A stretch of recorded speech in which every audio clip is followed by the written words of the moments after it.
Okay, we're live. Can everybody hear me? Is anybody there? All right. Sound off in the comments if you can hear me. Do. It looks like we got 4 people here. I am very excited. Sound check. Can you hear me? 1, 2, 1, 2, Heather. All right. Okay, good. I can hear me. Craig's listening in the other room, so it sounds like I can hear myself. Yes. Okay. So, welcome everybody to the second STEM Book Club live stream. Today, we're going to be talking about our last read, which took forever because I went on hiatus, and I am so sorry for that. But we're going to be talking about The Song of the Dodo by David Quammen. I think it's Quammen. I'm pretty sure it's Quammen. So, first off, I will wait just a second. Actually, we had 2 people drop off, so I think I got like Heather and maybe Craig in the other room. Hi, Heather. But yeah, we'll wait for a second, see if more people show up, and then we will get the discussion started. And I will not type any more loudly. I've been frantically trying to get my notes together last little bit here to try and make sure I know like what I want to talk about. All right. That was not what I wanted to do. Oh, scooch that over. All right, I'm gonna put out the call. The author saw our tweets today and wished us well. Yay! That's so cool. He seems like such a nice guy. He really does.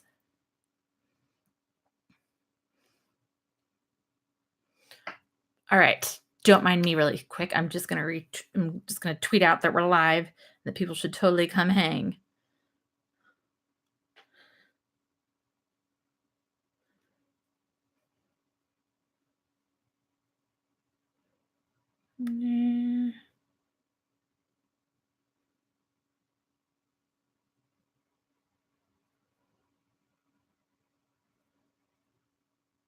Got 2 still.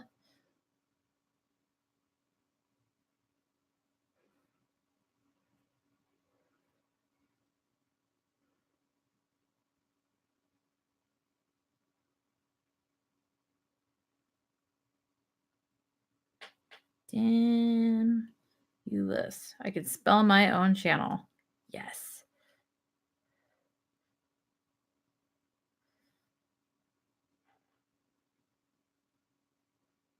Of the Dodo. Root.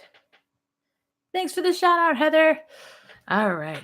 We'll see how many people we get on here. And then, like I said, we'll wait till like a couple more show up and then we'll be off to the races. It'll be awesome. I'm excited.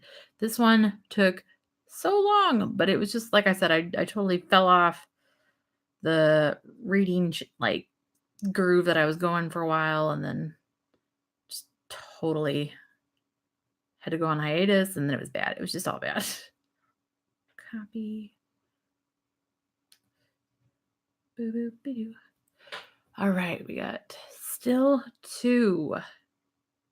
Come on, just a few more people. Come hang out and talk. It'll be fun. We'll talk about island biogeography and ecology and evolution and extinction, and be really sad about some of the stuff because it's awful.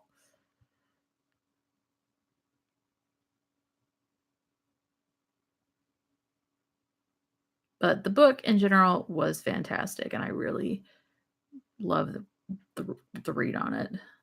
Stimulus. Okay.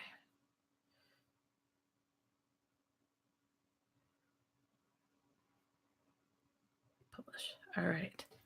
3. We're up to 3. Biogeography and extinction. Yes. It was such a good book. I really, really enjoyed this one. I know, right? So sad. The chapter Rarity and Death about extinction should have just been called Careless Human Sucks. Yes, the main takeaway from this book was that humans absolutely suck, and we'll get into it a lot more. But just humans suck, especially like European humans that are colonizing. Oh my gosh, It was so some of that stuff, particularly about the Tasmanian Aborigines, the basic genocide of that group of people was so hard to read, and it was such an important thing to be written about. But for me, it was really hard to read just because it felt like it was being compared with the extinction of animals. And I don't know if it was intentionally written like that, just to show how little these people were regarded as humans and were basically treated as subhuman by the European settlers that came and just basically wiped them out. But oh man, that part for me was probably the hardest to read in quite a bit. Like probably the hardest thing I've had to read since the Immortal Life of Henrietta Lacks. That was it was rough. Okay, some people are starting to show up. Hello, everybody. So I guess just a quick sound off for the people that are here. Raise your hand if you read the book, and or if you didn't, let me know. It's totally fine either way. It's going to be a fun discussion, I think, even if you didn't read the book. And then if you did, it'll be you'll be able to contribute to the conversation. But as always, if you guys want to just talk in the comments about things that you liked, things that you didn't, I'll just be jabbering about my thoughts, and then we'll talk a little bit about what you guys think too as it goes on. I just want it to be kind of an open discussion about this really, really awesome, fun book that I'm so glad I heard about and that we got to read for this particular STEM book club. It was probably one of the best books that I read in a while, and I just wouldn't have picked it up on my own.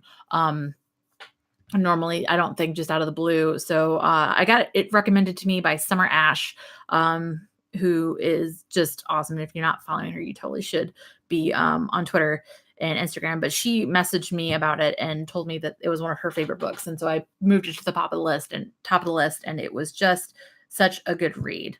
All right, so we got 6 people, so we'll go off and running here. So like I said, if you want to contribute, just hop into the comments section. I think now live streams let you replay that, so people will be able to see what you say later, and it will be awesome, just generally awesome all the way around.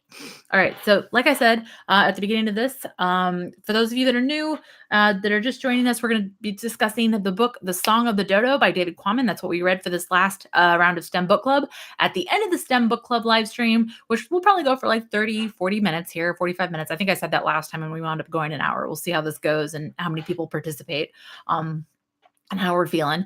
But at the end of the live stream, I will be announcing the next book that we're reading for STEM Book Club. And I pinky swear it won't take me 6 months to read it this time. Pinky swear. All right. So let's start off by talking about the book. I absolutely love this book. It was a long read, but it was so worth it. I wound up taking like 30 pages of handwritten notes for this book, but I really just enjoyed it. My favorite parts of the book tended to be when the author would venture off to retrace the steps of other biologists and tell those stories. He just really has a unique way of writing to where you feel like you're observing this scene and he's kind of like quietly commenting to you as you're observing what's going on around you. And I really enjoy that.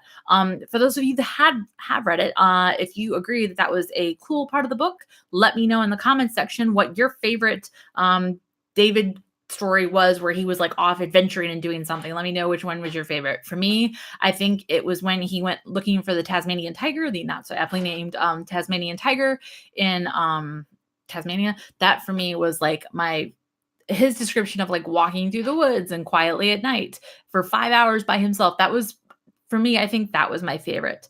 Heather says, yes, very cool parts of the book. After reading the book, I cannot believe no one has ever made a movie about Alfred Russel Wallace, who is 100 times more badass than Charles Darwin. I know. Wow. The parts about like Wallace and Darwin totally shook me because when you're growing up, all you ever learn about is how Charles Darwin and his theory of like natural selection, evolution, like that's all you hear about growing up. And so to hear that he may have potentially ripped off this guy's work just was like, oh man, nobody is safe in 2018. Everybody is like the worst.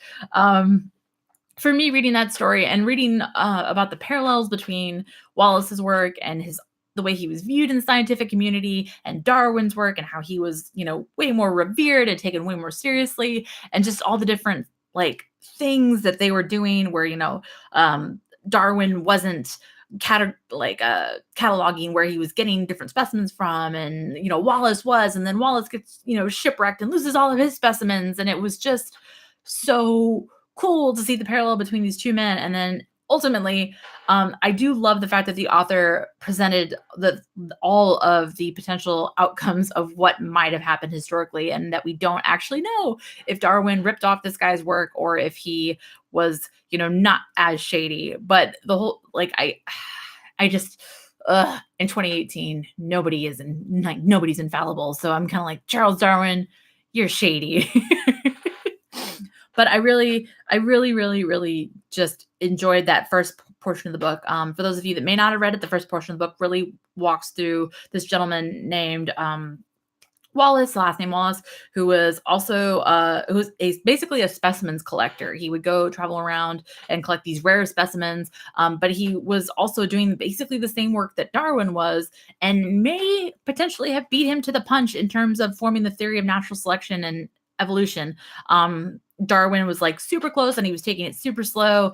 And the way the story goes is Wallace and he were corresponding, and maybe Wallace sent him the findings that he needed to complete his presentation and his paper on it. Maybe Darwin already had it done, but at the end of the day, I think they wound up publishing jointly. And Darwin wound up publishing them jointly, and he really didn't consult Wallace on it. So it sounds kind of shady all the way around. And there's this whole thing about that letter that Wallace wrote him, they can't find it. And Darwin was very particular about cataloging his correspondences. So the fact that they can't find the letter to figure out the date that it arrived is super weird for Darwin. It was just like, wow, everything I know is a lie. I mean, right down to the fact that Darwin didn't even really, the finches weren't even as big of a deal as they've been made out to be historically. I mean, Heather and I even went to the Cal Academy and saw some Darwin finches and was like, oh, these are amazing. This is such a huge deal. And like to go and hear, oh yeah, no, he was way more into mockingbirds. It was like, everything I know is a lie. Heather says, totally beat Darwin to the punch. Wallace's first paper uttered the heresy. Every species has come into existence coincident both in space and time with a pre-existing closely allied species. I'm with you, Heather. I think he did. But I do love that, like, the author was like super careful about being like, here's all the different sides. And it's like, he might have plagiarized a little bit. He might have plagiarized a lot of it. There's like all these different people.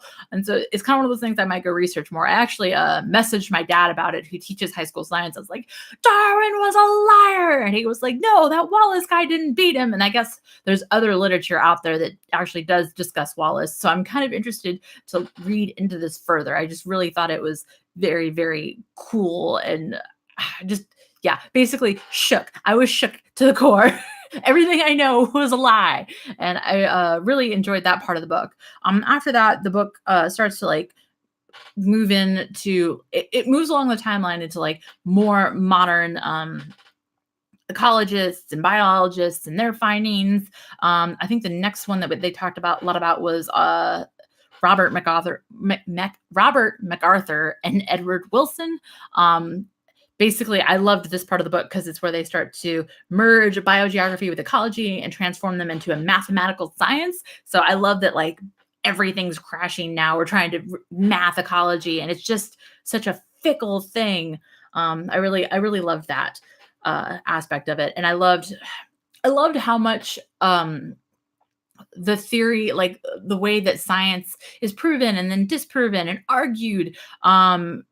I love how that gets discussed throughout the book. How, oh, we thought this, but now it's this. I really love like the trial and error of the scientific process that was really brought out in this book, and the debate that surrounds it. Oh my gosh, some of the very incredibly heated debates around certain concepts that are discussed in this book. I really enjoyed this. Enjoyed that as well. So I'm gonna scroll down because I was like way behind in my notes. And just in general, as we're going through it, I really enjoy Kwame's humor. Like, what was it? The one thing where he like stumbled into a spider's nest and he compared his pores to sphincters puckering because he just like walked into, I think they called it a spider chandelier. He was in Guam, I believe, where the spider population has exploded, and he just like walked into a huge spider's nest and was just like, no. Hey, Kathy. Kathy says, I love E.O. Wilson, my fave. He's from Bama. Lots of cool studies about ants, but also biogeography in general. Yeah. I get so excited when my peeps make it in. But yeah, no, I love that he was like such an ant, like one of the things that they talk about very early on in the book is his study of ants and how I think it was equilibrium, or like relaxation to equilibrium, how certain species of ants would come in would come into like a colony or an area and kind of encroach, and other species would die out, but they would always have the same number of total species, so they called that relaxation to equilibrium. And that was one of the concepts that was discussed in the book. uh, Moving Relaxation to equilibrium, yeah. I could use some relaxation to equilibrium right now. I'm so tired. Loki decided to get up at 3:30, off topic, but Loki decided to get up at 3:30 last night. So I'm running a little low on sleep, guys. Bear with me. Ecosystem decay. Yes, that in terms of ecosystem decay, I loved the opening analogy in the book where he compared an ecosystem to a Persian rug, and how if you chop out certain parts of it, it doesn't become. It's not you can't really keep the concept of the Persian rug if you're missing chunks. And then he compared, I think, the unraveling of a Persian rug to ecosystem decay. He just does a really beautiful job of tying in like all these different analogies and comparisons to kind of paint a broader picture for people that maybe don't have the expertise like me. I do rockets. I don't do biology. I'm not like an expert at all. So I really loved just the humor and the different analogies and ways that he painted different things. Going through my notes a little bit.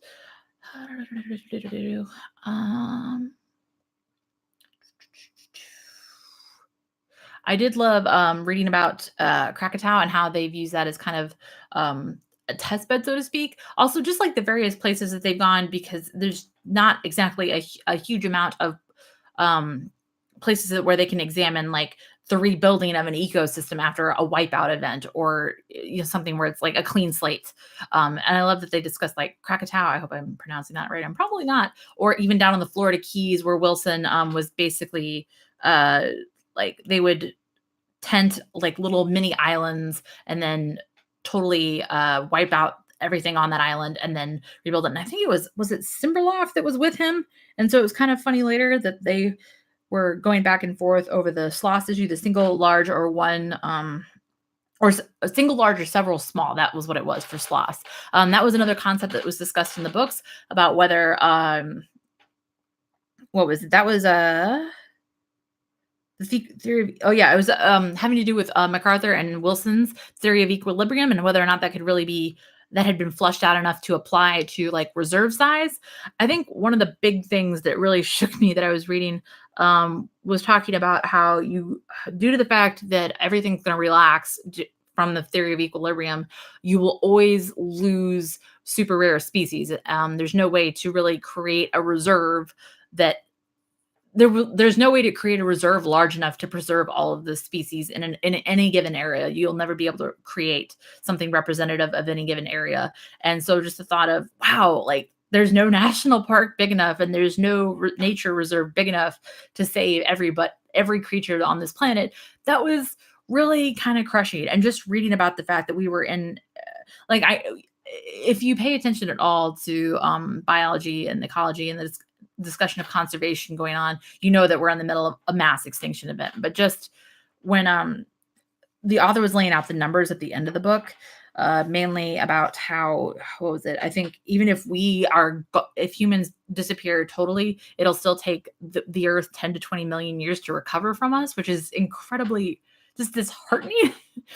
I did love the one comparison though. He was talking about the snakes in Guam. It's basically Guam had an extinction event that he was talking about where a lot the birds just got almost wiped out. So the spider population exploded, and then this like snake comes along and just I think it was they figure it stowed away on a ship or something, but it showed up, and since there was no bird problem for it, it just totally it might have even no, I think it contributed to the bird problem, but basically the snake population just explodes and they're everywhere in Guam to the point where they're hanging out on power lines and causing island-wide blackouts.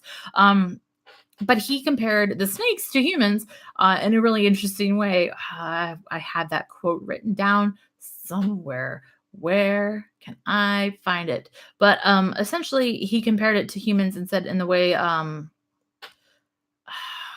I had it written down. his quote was really, really, really good, and I'm really gonna be bummed if I can't find it in my notes. I wrote too many notes, guys. I thought I shrunk like 30 pages down. This is a great discussion. Are you sure I'm not a biologist? Asks the PhD. No, I'm not. Some of these concepts of island biogeography are hard for me to understand. They were incredibly difficult for me to understand. I learned a lot from this book.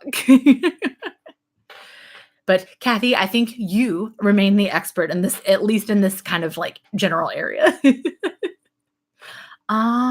Where did it go? Yes.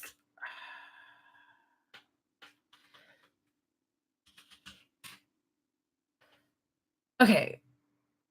There it is. All right. I found the quote. I'm so sorry. I need to read this book though. I highly recommend it. I've actually had other people recommend other books by him. So the quote was they were talking about this snake, B. irregularis, a bird. Oh, it was a bird eating snake, shows up and thrives. And it is now 400, at least at the time he wrote the book, it was 400 times more abundant than an average snake species in a representative patch of Amazon, which is a lot of snakes, way too many snakes. I don't want to be there. I'm not a snake human. I would not enjoy that. But the quote that I really enjoyed was he said, or I really thought was well put, what it has done the snake has done in Guam is precisely what Homo sapiens has done all over the planet. Succeed extravagantly at the expense of other species, which is 100% true. Hi, mom and grandma and grandpa. The ones I understood made me sad. I had just read The Sixth Extinction. The ones I'm still struggling to understand I feel okay about because biologists are still arguing about them. LOL. Yes. Oh, the arguments was one of my favorite things of the whole book. Just like the what was it? The Simberloff like versus Diamond argument. I really, really, really liked that about sloths. Oh my gosh, just the passive aggressive nerd fights made me so happy. And how like when Kwame went to go visit Simberloff, how he just described him as this like super curmudgeonly guy that was like not about to let it go. And what was it? Simberloff had some sick burns too. If I can find those in my notes, which you'd think that I would have organized better, but unfortunately, not so much. I loved how he described the characters. Nerd fights are tight. Nerd fights and evolution. Yes, there were so many. Oh my gosh, just the passive aggressive arguments where they were talking about, in science, what was it? They published a paper in January 1976, Simberloff and Abel, and in September, Science ran a set of responses by 6 different authors, including Diamond, and then it was just kind of like all out war, which I just loved. Oh, and then the null hypothesis. That's when everything got ugly. And Simberloff accused Diamond of imagining a pattern in his data, and they were off to the races, is my note. Team Diamond didn't deny significance. Where is his really good? Oh, yeah. So DQ. I use DQ as shorthand for the author's name, David Quammen. Goes to meet Simberloff. He apparently hasn't let the null hypothesis thing go, is my note. According to Simberloff, and this is a direct quote, theory can cause a lot of trouble. I was like, and I wrote, oh my, curmudgeon, oh my gosh. And then Sloss. And then he says, and I quote, Sloss is, quote, a cocktail party idea having the trappings of science. And then I wrote an expletive to convey how bleeping, just like, that's a sick bird, bro. A cocktail party idea having the trappings of science is just a whoo, that's a good one. I really enjoyed the descriptions of the people. I think my favorite character out of the whole book was the guy that we meet towards the end of the book that gosh, what's his name? He's the one that is rehabbing a kestrel population, the Mauritius kestrel, towards the end of the book. Jones, what is his first name? Carl Jones. Stubborn. I had notes. Stubborn, not ready to give up on the kestrels yet. Showing the sods they were wrong. I love this guy. Just pure stubbornness, and it's just yes. He's so great. And I guess the author was hanging out with him, and he's packing to head to the Netherlands. Quote for some nobleman award for his rehabilitation of the kestrel. And again, I wrote, oh my god, I love him. Kathy, I've seen these. Heather says she's Team Simberloff. The lines are being drawn. um, I kind of agree with you though, Heather. I am also Team Timberlove. I think Kathy says I've seen these kinds of sick burns in peer-reviewed published journal papers too. Yeah, that's like the best when it gets published, and it's just these really just snarky, really creative insults. I love it. I love it so much. So does anybody else, since we have like more viewers here, I know not everybody in the comments has read the book. Is there anything anybody wants to talk? If you have read the book, do you have anything you want to talk about? Any favorite parts that you had? Feel free to inject them into the comments. I will be reading those out loud as we go, talking about it. Anything that you in particular wanted to discuss. Like I said, for me, I really enjoyed just his sharing of his experience. One thing I did notice throughout the book that I really, really loved is the fact that he does talk about the songs or the calls of all these different creatures that he's looking for or just discussing.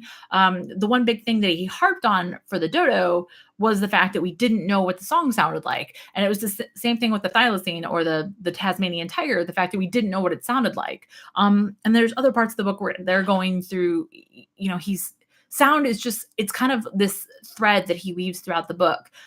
When he's in the forest by himself looking for the evidence of the thylacine, that's like one thing he really discusses a lot is the sounds, or he discusses the various calls of whether it was lemurs or whatever creatures he's looking for. He talks a lot about just the noises that they make and the calls that they make. And then in it all ties back into the end of the book, where he's looking for the bird of paradise, which is a bird that he wonders if it might have gone extinct.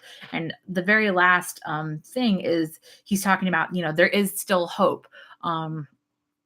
And already he said, and then he's at the end of the book, and it says, already he says it's the song of the Senawasi, which I think is how you pronounce the word that they have for bird of paradise.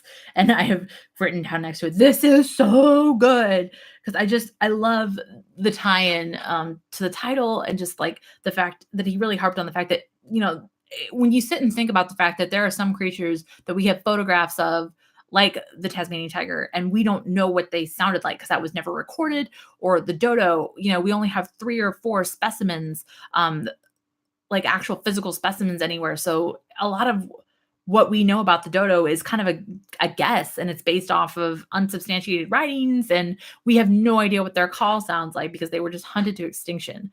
There were just so many good discussion, like concepts that were discussed throughout the book, but I really loved the fact that he just kind of wove that little thread throughout the book about the song. At least it seemed like it to me.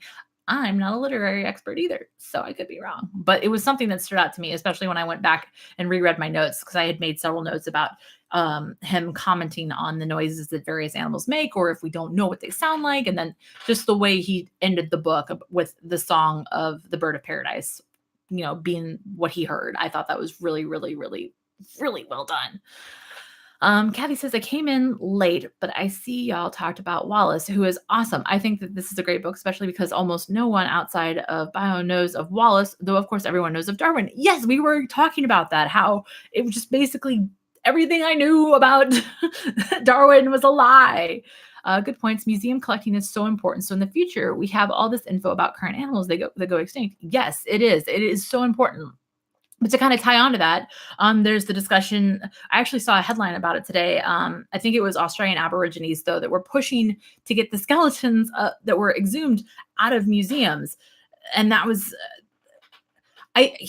for me, that ties back. And I know I keep bringing it back to the Tasmanian Aborigines part of the book. Kathy, I know you weren't there for that, but it was basically, he talked about how the Tasmanian Aborigines were just like driven to extinction. And the way it was discussed, it was tied in with,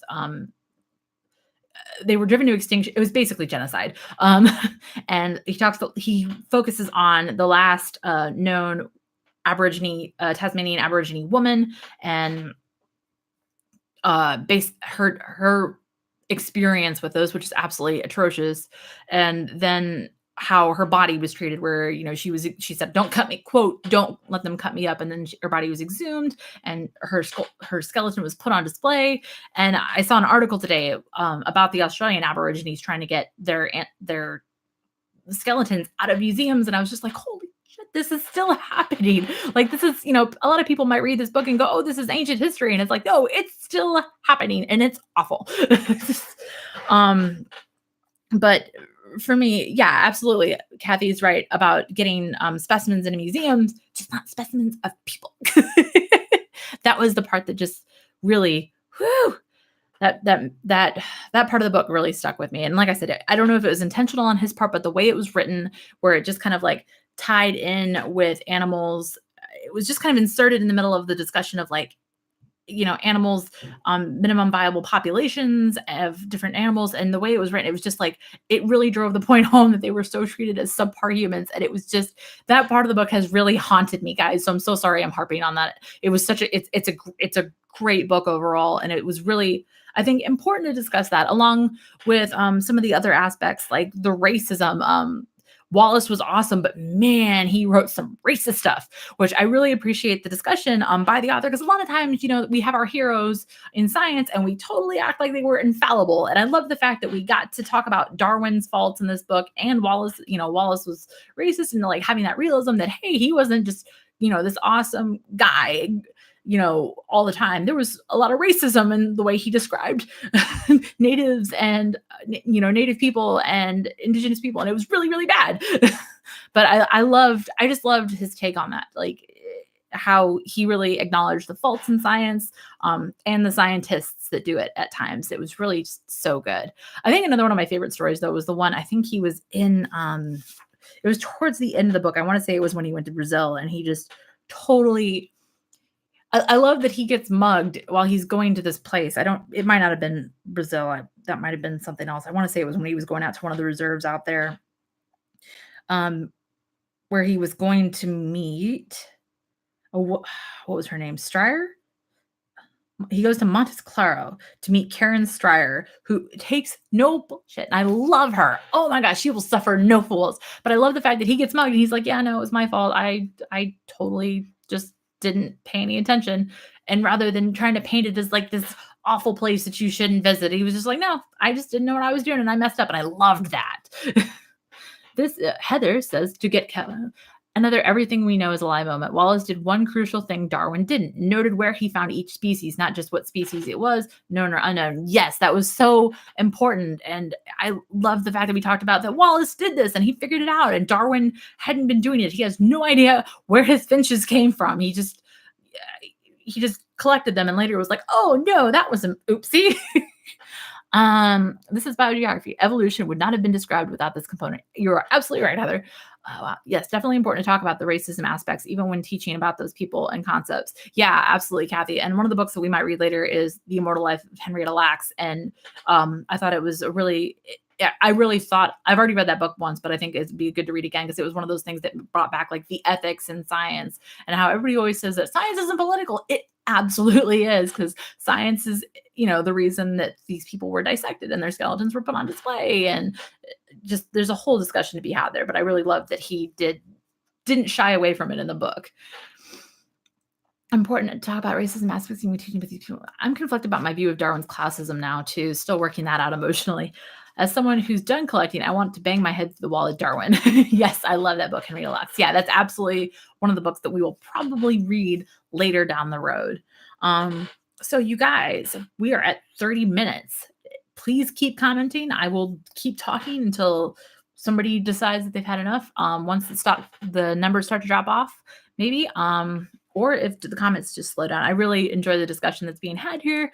So I'm just going to keep going and we'll play it by ear. It's only the second one.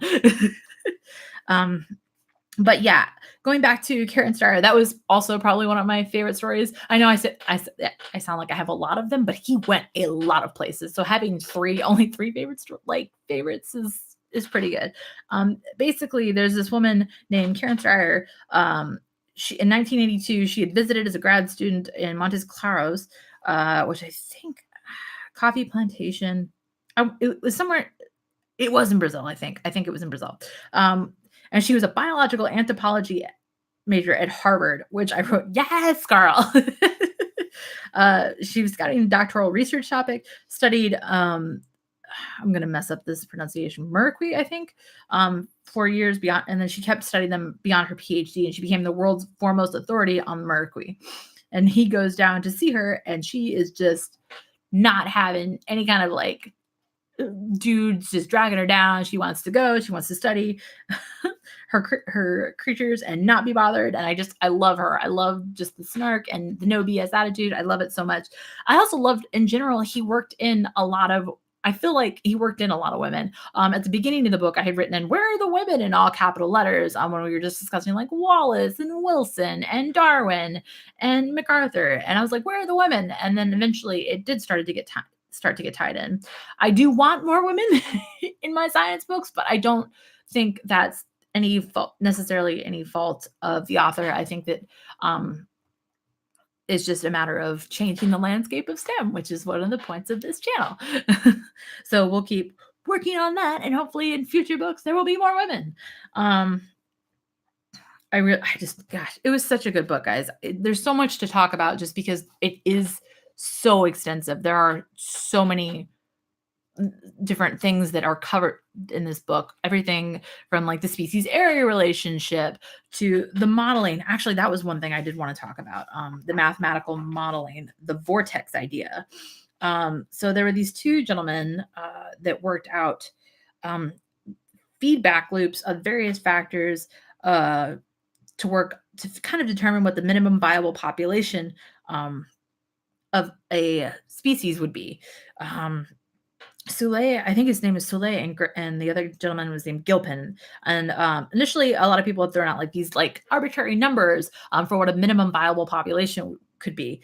But that was something that was discussed earlier in the book, where like some creatures didn't need a large amount of a large population to survive. But what was it? I think it was the carrier pigeon was the least the least rare bird on Earth, and we hunted it down to 5 million, and that was too small of a population for it to survive, and it wound up becoming extinct. So they felt like you couldn't just throw out an arbitrary number. So they came up with a model, and they called it the Vortex Idea. And basically, it's feedback loops of various factors, demographic, inbreeding, fragmentation, and adaptation. And they called it the population viability analysis. That's what it is. And basically the MVP, minimum viable population, was just like an arbitrary number guess based on certain factors. And then the PVA was the population viability analysis was supposed to be way more in depth. And I love the discussion of math, because that's something a lot of people think that when you get into a certain field of science, it's just that science. It's not math. It's not any other types of sciences. There's no like intersectionality on various fields. And I love the discussion of like, no, there's math and biogeography and biology and ecology, and it's very important for like conservation. So I really loved that. But basically the PVA, they compared comparing the PVA to the MVP, again, really, really great at comparison. The PVA would be to the MVP what a complete physical checkup is to a cholesterol reading. And yeah, basically they were able to get way closer as to what like a minimum viable population, like what a population needs to be in order for a species to survive, which I really, really, really, really like this. But yeah, I just really love the discussion of math throughout that. Kathy says the history of the field of evolution is full of old white men. Makes it hard for me too when teaching about the people. It's changing though. Heck yes, it is, and I'm super stoked about it changing. Students in biology really freak out when you start talking about math. So this author, he made a crack about not even trying with the calculus. Yeah, I think he actually apologized at one point. I have a note somewhere in here that I'm not even going to try to find because it's 1 line long and 30 pages of notes. But it was like, have you forgiven me for the logarithms yet? I really enjoyed the light humor. I'm hoping, hint at the next book. Well, how do we feel, guys? Do we want to move on to see what the next book is? Because it's kind of the perfect segue discussing math. But anybody want to move on? Feeling like it? Going once, going twice? Wait, Heather says wait. Okay, I'm waiting. I'm sorry, Heather. I just had the perfect segue. Thick book. It is a thick book. I was fascinated to learn how speciation differed on various types of islands. I love this poetic line: a continental island begins with everything and everything to lose. An oceanic island begins with nothing and everything to gain. Yeah, you're absolutely right.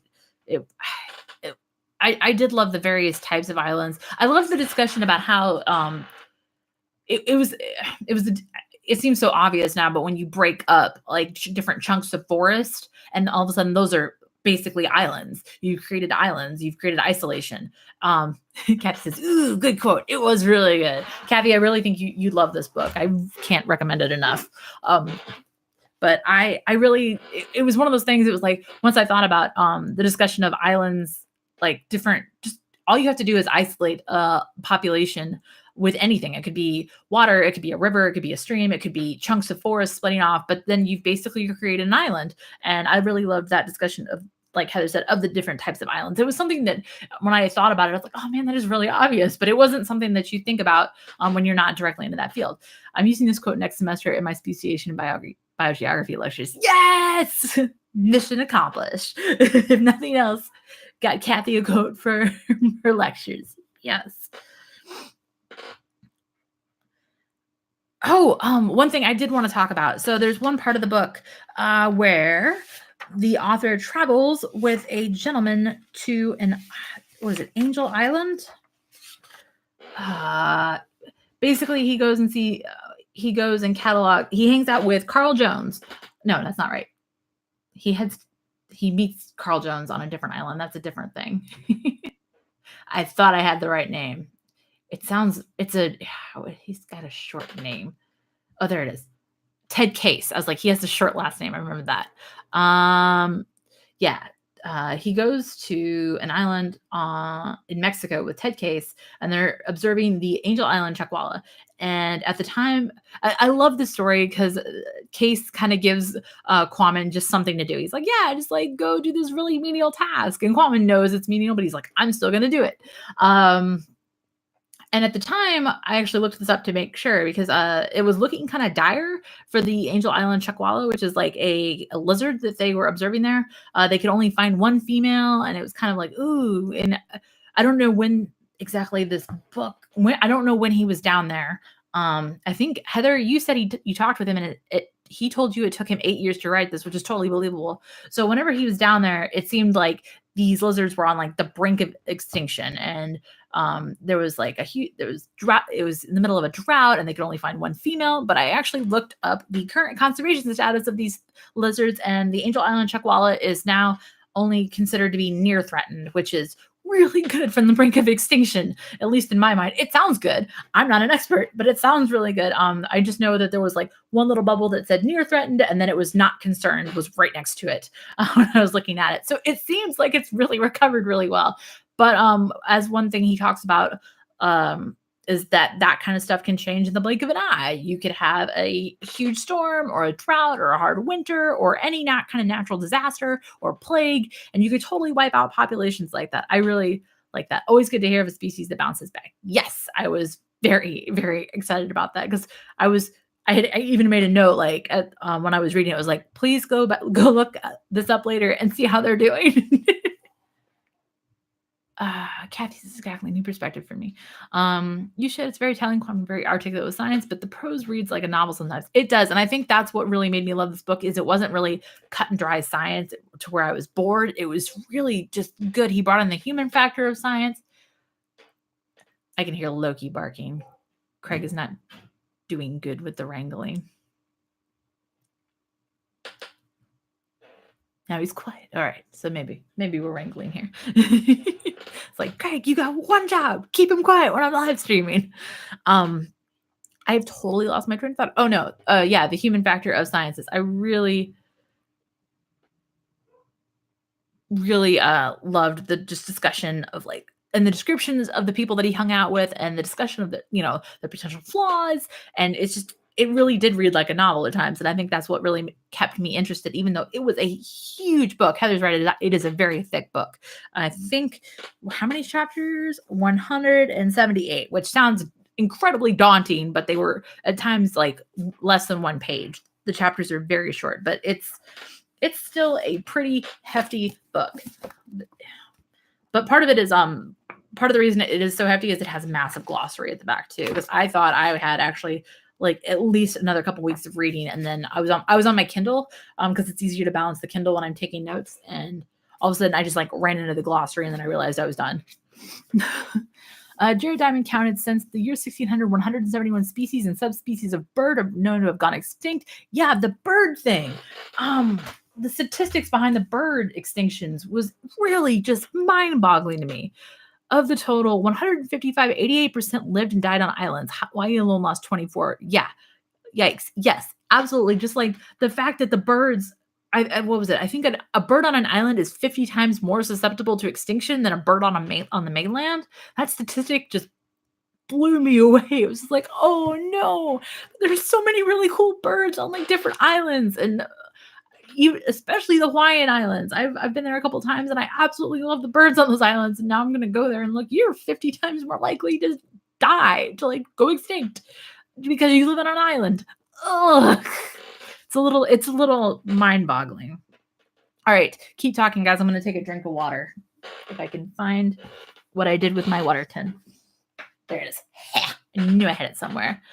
50% more likely. The numbers still seem more extreme when you consider that only 20% of the world's birds species are confined to islands. Yeah.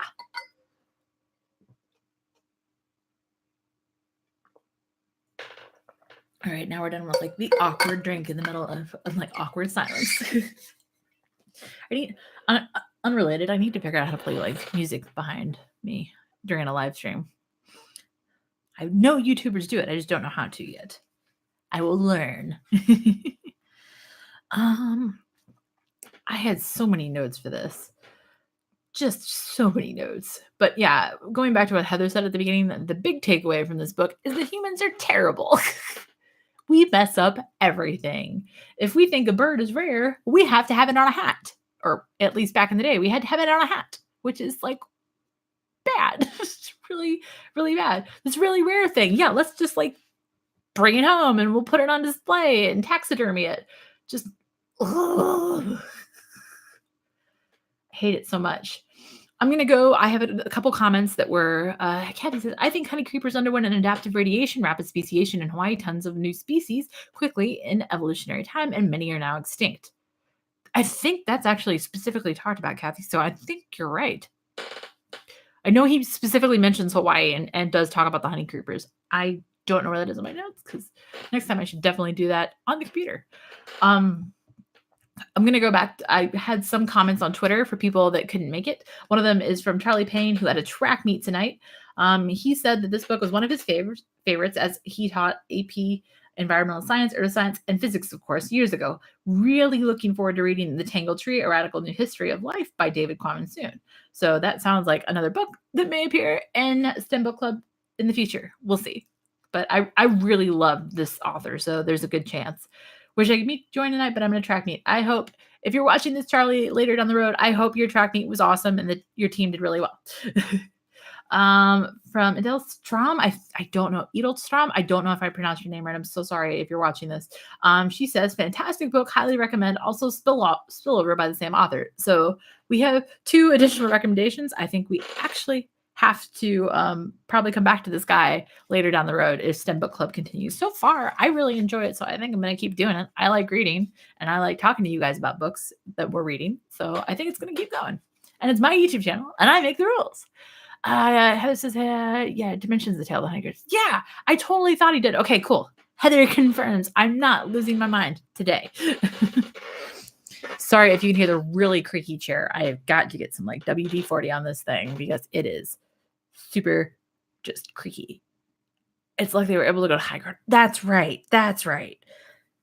There was so much in this book, guys. If you haven't read it, highly, I cannot recommend it enough. It was a really, really great read. If you like science at all, you will really, really enjoy this.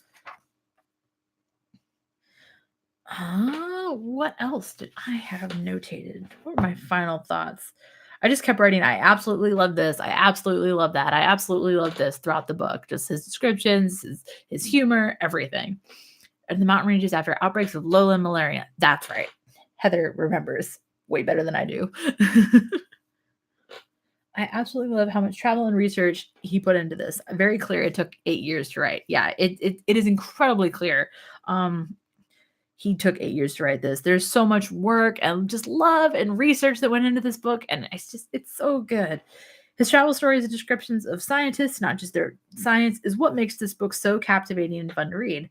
Last few paragraphs in that last line are fantastic. So much good info, and I love the insight into the world of scientific debate and discovery. Those were my final notes that I had written down here on the last page. But yeah, I took 30 notes, and over the last couple days, I've tried. So I wanted to keep it fresh, so I waited until like a couple days before the stream to go back through my notes and highlight things that I thought were important and good to talk about. But oh my gosh, there's just so much, even after highlighting. And I thought, oh, I'd narrowed it down a lot, but you're after highlighting over 30 pages of notes, you still haven't narrowed it down much. Interesting. I also thought it spoke volumes that mammals never make it to islands. We are such lumbering, resource sucking monsters. Yes, Heather, we are. We should put it on t-shirts because we are. Well, except bats. Wings, man. We should have wings. I would very much be down for wings. I feel like then I could really save on airfare. But yeah, again, I see that there's the audience is like going up and going down. So if there's anybody that like has anything that they want to add, I'd really love to know everybody's favorite story. If you read the book about the favorite author story where he was like going to visit somewhere. I think one thing that really broke me was the discussion of the young man, Beto, the guy that helped was a guide when he went down to where was he going? Madagascar. He was in Madagascar because this gentleman had helped Pat Wright earlier in the book, who was an ecologist looking for she was looking for lemurs. All mammals should evolve wings. Yes, Kathy, they should. That one was also incredibly sad. For those of you that haven't read the book, it's this young man who acts as a guide down there in Madagascar and just is incredibly adept at finding these different creatures that people are looking for and just absolutely loves what he's doing. And at the end of the section, Pat Wright, who is I think might have been the one that put the author in touch with this young man, or either she knew they interacted, but she contacts him to let him know that he was murdered. And it was just like Kwame kind of wrote about working through his grief and dealing with this young man's death and how he went back and he couldn't find answers about it, and that just kind of crushed him. And I really thought that was a good tribute to this person too. He really, I think, did a good job talking about this guy's. I don't want to say kid. I think he was described as a young man, but I don't know how young. Basically, this young man's contribution, his love for what he was doing, and then just also discussing like the frustration that he felt because he couldn't figure out what had happened to this guy. Cassie says another reason I'll read this book is because I love stories like you're talking about experiences during field work and other travels. You will absolutely love this. He talks about he does a lot of work retracing steps of like the people that he's talking about. Yeah. Okay. He was only 18. Yeah. He was incredibly young.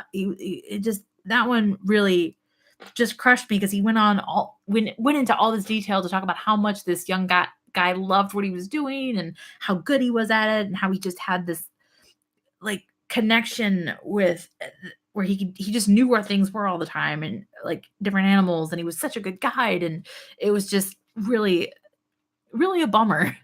But I loved hearing about this young man though, and I hope that his story lives on through this book, because just what a loss and like what a contribution he had just to scientific discovery. But he's one of those people that kind of exists in the background and doesn't get talked about as much because he wasn't the main scientist on the trip.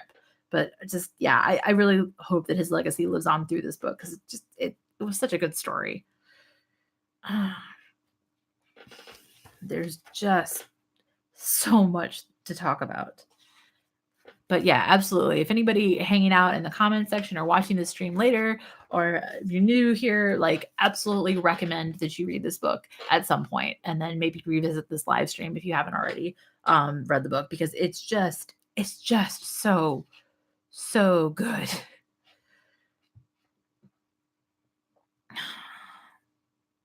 Like you don't even have to just You don't have to love science to love this book. I don't think it helps. It certainly made me love it more, but I don't think you have to love Carl Jones. Oh, snarky Welsh biologist. Yeah, he's the gentleman I almost said something about earlier, but I was looking for. Was that the guy that snarky Welsh biologist?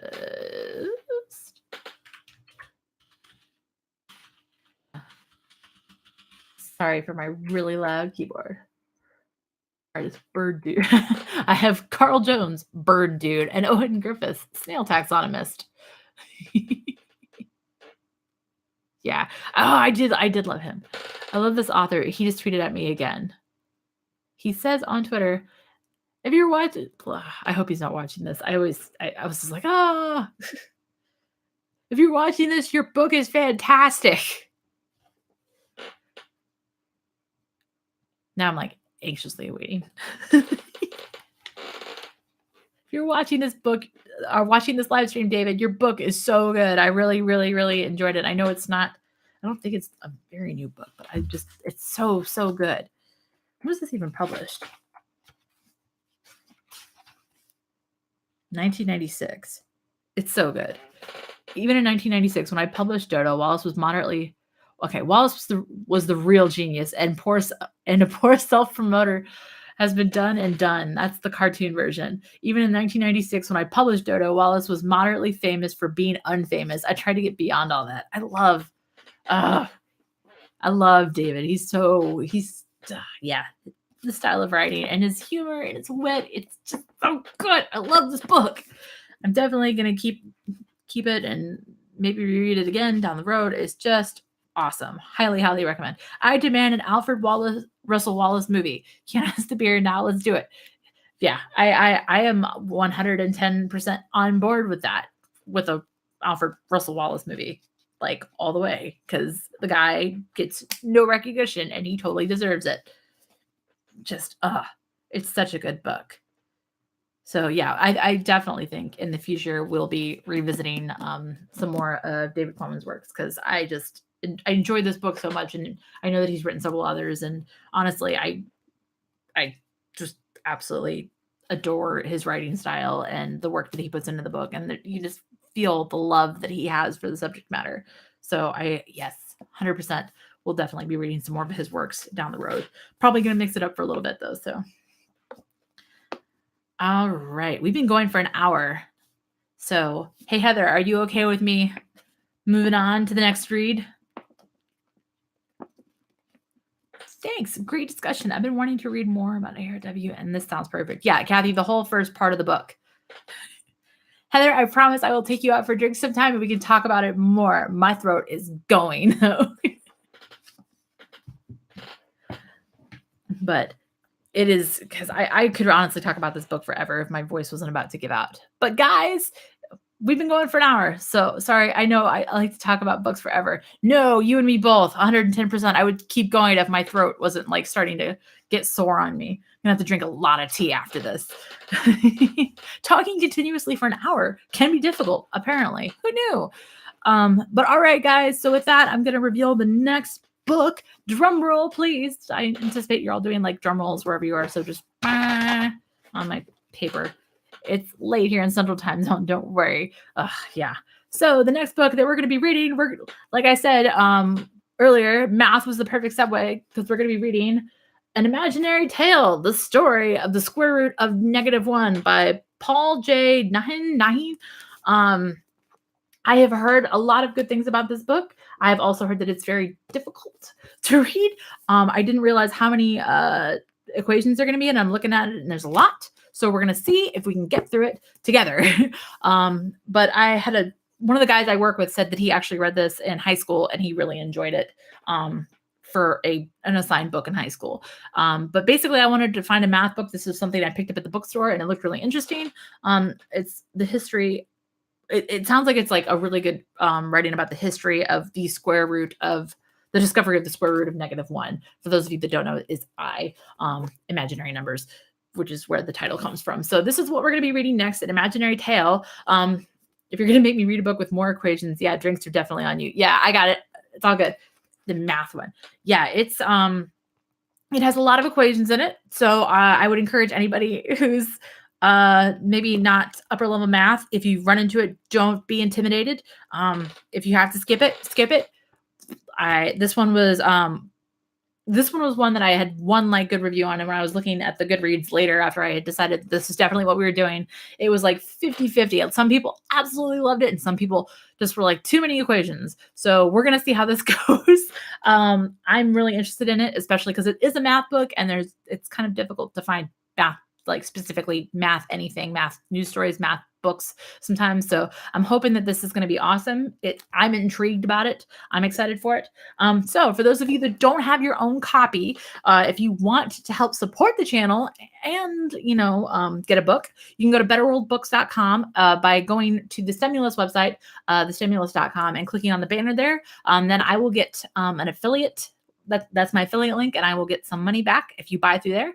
I love Better World Books. I did a whole video on them. If you don't know about them, I would encourage you to go back and watch the very first STEM Book Club video. I talk a lot about them, their mission, and why I love them and why I chose them as an affiliate sponsor to put up on my website. So, like I said, if you want to buy it through that and help out the channel, go to thestimulus.com and click on the Better World Books banner. That'll take you to the website, betterworldbooks.com. And from there, any purchases you make will help out the stimulus. You can also buy it anywhere. I picked this up in I think a Books Inc. So it's a pretty easy book to find. But yeah, we will kick this off. I will promise I won't take 6 months to read it again, and then we will come back together here and hopefully just a little bit and discuss it. As usual, once I finish the book, I'll send out a 1-week warning to anybody that's reading it to try and gauge where people are, and then we'll go from there. So with that, you guys, thank you so much for tuning in. If I don't talk to you, well, I probably won't see you on a live stream before the holidays. So wherever you are, whatever you're celebrating, I hope you have a wonderful rest of your week and a wonderful and safe holiday. Stay well, stay awesome, and I will see you guys next time. And then end stream awkwardly. Bye.